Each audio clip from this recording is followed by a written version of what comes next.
Halo guys, kembali lagi bersama gue Fadil dari Suka IT. Sebelumnya gue udah pernah membahas si CPU Ryzen 6000 Mobile varian HS pada sebuah laptop gaming saat itu. Yang kesan gue sih mengenai CPU ini ya tentu soal integrated GPU RDNA 2-nya yang emang kenceng banget sih dipakai buat ngegame. Nah sekarang di sini kita akan coba lihat lagi pada sebuah laptop Ryzen 6000 Mobile yang lebih terjangkau dan menggunakan lini CPU varian U yang difokuskan untuk efisiensi daya. Apakah nih performa CPU dan GPU-nya masih bisa di-deliver dengan baik? Untuk itu gue akan membahas sebuah laptop bernama Asus ZenBook S13 OLED yang menggunakan Ryzen 7 6800U. Kalau ngomongin lini Asus ZenBook pasti kesannya tuh elegan, tipis, dan premium. Well, laptop ini secara keseluruhan menggunakan bahan metal dengan build quality yang cukup solid. Di sini juga bodinya udah tipis, terus ringan banget. Lalu fitur-fitur seperti fingerprint sensor dan layar touchscreen sudah disertakan oleh laptop ini. Jadi ini bukan laptop kaleng-kaleng ya. Untuk keyboardnya di sini sudah dilengkapi dengan berbagai macam media button serta memiliki backlit warna putih dengan 3 tingkat kecerahan. Touchpad-nya juga udah luas banget dan ciri khas sebuah laptop ZenBook ya di sini memiliki numpad digital yang disertakan pada touchpad-nya sekaligus. Jadi udah enak banget nih buat make hitung-hitungan di laptop ini. Dan ini menurut gue sih solusi yang gue patut apresiasi ya dari sebuah laptop Asus karena laptop sekecil ini tetap dapat numpad yang biasanya sih kalau ingin menyertakan bentuk numpad fisik ya laptopnya harus 15 inch ke atas ya. Tapi di sini laptopnya bahkan nggak nyampe 14 inch ukurannya. Nah layarnya sendiri itu cuma 13,3 inch dengan resolusi tentunya yang cukup tinggi yaitu 2880 x 1800 dan ini membuat kerapatan pikselnya tuh jadi rapat banget ya kan resolusi tinggi dikasih di layar kecil jadi padat banget tuh isinya. Panel layarnya juga sudah OLED serta untuk memanjakan kita dalam melihat konten di sini layarnya sudah mendukung VESA HDR TrueBlack 500 beserta juga Dolby Vision HDR yang karena ini OLED tentu kontrasnya udah gokil banget lah. Nah sayangnya aja di sini refresh rate layarnya masih 60 Hz. Ya gue berharap sih nggak usah muluk-muluk ya sampai 120 Hz. Ya 90 Hz aja ya kasih aja sih karena udah cukup ya supaya pergerakan animasi dan konten yang dilihat tuh bisa lebih smooth aja gitu di laptop ini. Well, walaupun begitu mungkin sebagai gantinya seperti yang gue bilang di awal kalau layarnya sudah touchscreen. Jadi bisa lebih sat-sat lah untuk melakukan interaksi. Dan layarnya juga sudah bisa ditekuk 180 derajat yang gue harap sih sebenarnya ini bisa sampai full ke belakang ya biar bisa punya tablet mode tapi sayangnya tidak. Nah karena ini laptop tipis tentu kelengkapan portnya jadi USB Type-C semua. Ya tentu ini dilakukan demi untuk space saving. Tapi ya untungnya semua port Type-C ini bisa melakukan display output dan power delivery jadi bisa dicas tuh di port manapun. Dan seperti biasa pada laptop zaman sekarang ya pastinya sudah dilengkapi dengan Wi-Fi 6E dan Bluetooth 5. Oke, untuk jeroan yang dipakai di laptop ini menggunakan Ryzen 7 6800U yaitu sebuah CPU Zen 3 Plus yang memiliki 8 core 16 thread dan tentu sebuah integrated GPU Radeon 680M yang berbasis RDNA 2 12 compute unit.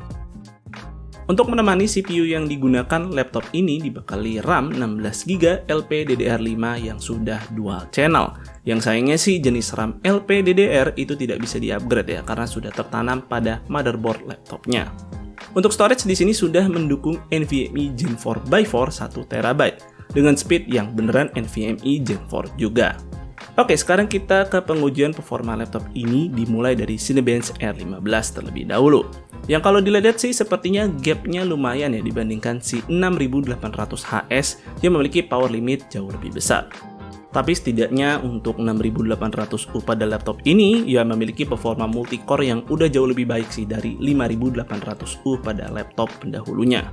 Untuk suhu dan power limit ketika Cinebench R23 selama 10 menit dapat dilihat sebagai berikut. Terlihat ya kalau suhunya ini nggak akan bisa lebih dari 95 derajat dan tercatat average-nya ada di 89 derajat. Kemudian untuk package power awalnya dia bisa sampai 30 watt, kemudian hanya beberapa detik aja dia udah turun ke 25 watt dan bakal sustain di posisi ini. Nah kemudian pada aplikasi productivity performanya sih lumayan oke ya untuk sebuah laptop ultrabook tipis. Dan ketika menggunakan API yang bisa mengaktifkan GPU acceleration-nya sih hasilnya bisa selesai lebih cepat lagi. Namun gua rasa sih ini hasilnya belum secepat dengan laptop yang memiliki GPU discrete sungguhan. Kemudian lanjut pada video games. Di sini gua tes pada game-game yang ringan aja ya, karena ini kan bukan laptop gaming. Dan di sini ada Genshin Impact dengan hasil FPS yang gua rasa cukup memuaskan ya untuk sebuah laptop dengan integrated GPU doang nih. Lalu pada Dota 2 juga bisa dilihat itu dengan mudah bisa dapat FPS di atas 100. Ya walaupun sih harus menggunakan settingan rata kiri. Kemudian ke game Valorant dan FPS-nya juga di sini dapat udah lebih dari nyaman ya karena udah 160 lebih tuh, udah kayak bisa pakai monitor high refresh rate nih di laptop ini. Nah, nggak cuman performa integrated GPU-nya yang oke, di sini daya tahan baterainya sih udah di luar nalar lah. Karena ketika gua tes laptop ini untuk pemutaran video, baterainya itu bisa bertahan sampai 12 jam lebih cuy. Ini daya tahan baterai laptop yang paling awet yang pernah gua tes sih. Dan jika dibandingkan dengan ZenBook yang masih menggunakan 5800U, efisiensi daya dari 6800U ini kerasa banget sih peningkatannya dibanding pendahulunya. Nah, dengan daya tahan baterai seawet ini, kira-kira sih kalian tuh bisa hampir maraton semua filmnya Harry Potter tuh. Ya dengan asumsi per filmnya punya durasi sekitar 2 jam. Walaupun begitu sih untuk charging speednya masih kalah nih sama sepupunya. Tapi ya udah lebih improve sih dari pendahulunya. Well, jadi gua rasa ZenBook S13 OLED ini adalah laptop yang udah cocok banget dipakai kerja mobile sambil ngerjain hal-hal produktif yang agak berat ya, seperti edit video misalnya. Karena 6800U terlihat punya performa yang cukup untuk menunjang pekerjaan tersebut. Dan gue di sini malah cukup terkejut dengan daya tahan baterainya yang bisa dihasilkan laptop ini. Karena awet banget ya, udah kayak pakai smartphone aja gitu. Nah, mulai dari sini, apakah nantinya chip X86 bakal bisa ngejar efisiensinya chip Apple M series yang menggunakan ARM nih? Nah, untuk kaum mendang-mending sayangnya untuk mencicipi efisiensi daya si Ryzen 6000 Mobile, kalian harus bersedia ngeluarin duit untuk sebuah laptop di atas 10 juta. Apalagi di sini nggak ada varian Ryzen 3-nya, jadi ya wajar sih nggak bisa dijual lebih murah lagi. Tapi baru-baru ini AMD udah mulai ngetis nih kalau CPU Ryzen 6000 Mobile nantinya bakal di-refresh dengan nama Ryzen 7000. Yang menariknya adalah itu nanti bakal ada varian Ryzen 3-nya. Yang dikabarkan nih menggunakan konfigurasi CPU Zen 3 Plus 4 core 8 thread. Dan menariknya menggunakan integrated GPU RDNA 2 4 compute unit. Yang semoga aja nih nanti laptop yang menggunakan CPU ini bisa membawa efisiensi daya yang serupa dengan laptop ini di budget-budget under 10 juta. Yang gue yakin opsi laptop-laptop dengan CPU next gen nantinya akan menjadi semakin menarik. Dan mungkin segitu dulu untuk videonya kali ini, semoga video ini bermanfaat buat kalian. Jika kalian berkenan like dan share video ini dan jangan lupa subscribe channel Suka IT jika kalian nggak mau ketinggalan kontennya. Dan jangan lupa follow Suka IT di Instagram dengan nama @suka_it.